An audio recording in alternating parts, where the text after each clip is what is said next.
قل بفضل الله وبرحمته فبذلك فليفرحوا هو خير مما يجمعون۔ السلام علیکم ورحمۃ اللہ وبرکاتہ۔ بسم اللہ الرحمن الرحیم۔ یہ سن 1988 کی بات ہے۔ میں استنبول میں اپنے ایک ترکی دوست شکرو اور ڈاکٹر محیطن کے ہاں مدعو تھا۔ نوجوانوں کی ایک خاصی تعداد پہلے سے وہاں منتظر تھی۔ ان کی اکثریت یونیورسٹی اور کالج سے فراغت کے بعد تدریس سے وابستہ تھی۔ ہر ایک نے انتہائی تپاک اور بڑے ادب اور احترام سے استقبال کیا۔ گفتگو موجودہ سیاست سے ہٹ کر مکمل دینی سطح پر رہی۔ بہت سے مسائل جن کا تعلق عقیدہ، عمل اور فقہ سے تھا کھل کر بات ہوئی۔ ترکی میں سیاستہ کے ترکی تراجم کی خوبصورت جلدیں ہر دینی گھر کی زینت ہیں۔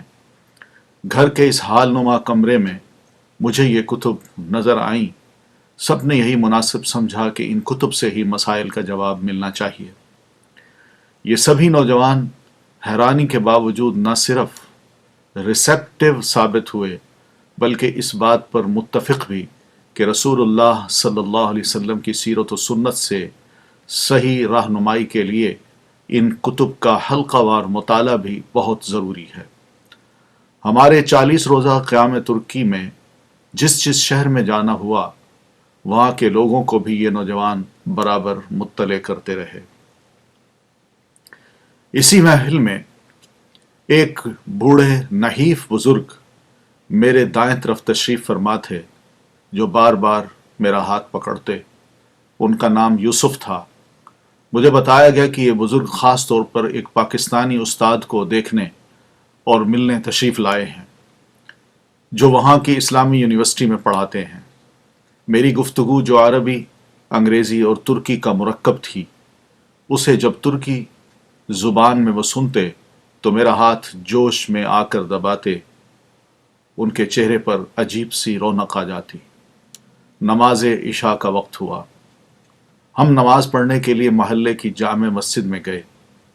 امام مسجد نے مجھے نماز پڑھانے کا اصرار کیا۔ مسجد آمین سے بھی گونجی۔ نماز سے فارغ ہوتے ہی سب نمازیوں نے دیکھا کہ مکبر کے ساتھ عین میرے پیچھے صف میں بیٹھے یہ بزرگ بچے کی طرح بلک بلک کر رونے لگے۔ سب نمازیوں کے دل بزرگ کی اس حالت پر پسیج سے گئے۔ میں نے پوچھا، کوئی تکلیف تو نہیں جس کی وجہ سے یہ رو رہے ہیں؟ پوچھا گیا تو بزرگ نے اپنی کہانی سنائی،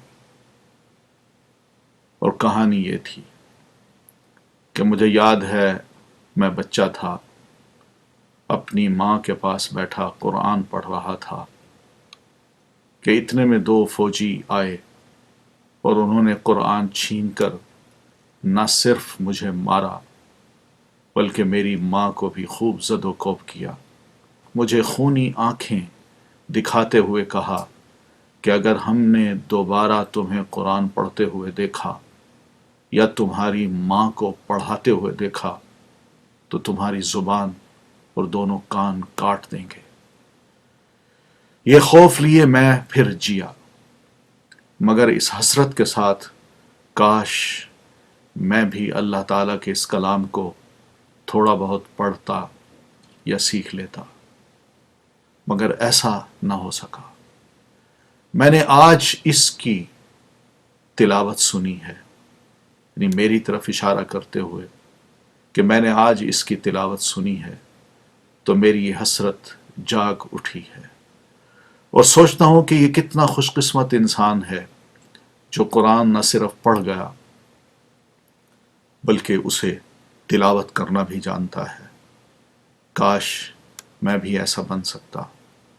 بوڑھے نے پھر رونا شروع کر دیا اور ہمیں بھی رلا دیا۔ میں نے تسلی دی کہ بازار سے حرم پاک کے ائمہ حضرات کی بہت عمدہ آڈیو کیسٹس دستیاب ہیں، انہیں آپ سنتے رہیے، جتنا بھی بار بار آپ سنیں گے پڑھنا آ جائے گا، ورنہ ثواب تو ضرور ملے گا۔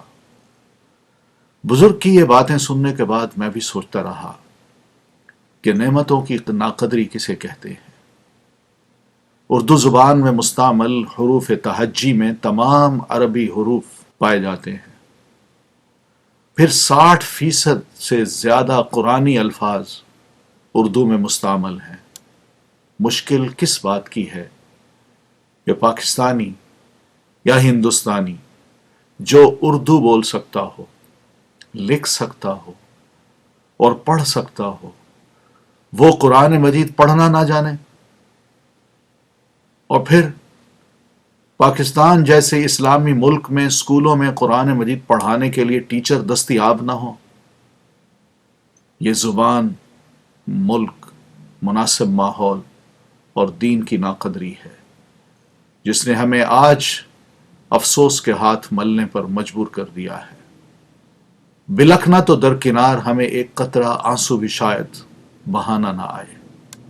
قرآن مجید کا عالم، پڑھنے والا یا جاننے والا تو ہمارے نزدیک صرف وہی ہوتا ہے یا ہونا چاہیے جو نابینا اور کند ذہن ہو، اس لیے کہ ہم تو اسے ہی حافظ جی کہتے ہیں۔ وخير مما يجمعون